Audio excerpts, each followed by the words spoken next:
孩子咳嗽鼻敏感还在找很多的方法，但是结果还是没有效。每一次只要孩子咳嗽都会咳一段很长的时间，尤其是小孩子免疫力比较差的，就会一咳就咳2到3个礼拜。讲真的啦，咳了那么多天不多不少一定会伤到我们的肺部还有我们的呼吸管道的。当我们的肺部和呼吸管道比较敏感了之后就会比较长寿，很多就会好了又再回来，好了又再回来，反反复复一直折磨。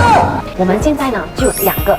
虎乳汁还有银罗，这个虎乳汁它就是可以在你的肺部受损的时候可以得到修复，而且还可以提升小孩的免疫力的。因为我们的虎乳汁里面的成分是市场上含有最高分量的纯虎乳汁成分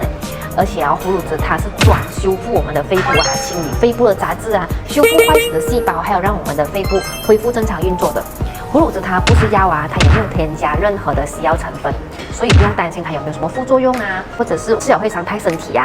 我们的虎乳汁呢也是有荣获马来西亚 KKM 认证的，所以你不需要担心吃了会有什么副作用咯。第一个呢就是调节我们的免疫力，减少生病咳嗽的问题的。如果我们的身体免疫力可以达到很好的平衡的水平的话呢，就不会讲动不动就生病动不动就得到流感。而且不管是虎乳汁还是银露它都是液体状的只需要直接撕开就可以喝了，很适合小孩子跟老人家。一天只需要这样子1包虎乳汁1包银露就可以帮助你补肺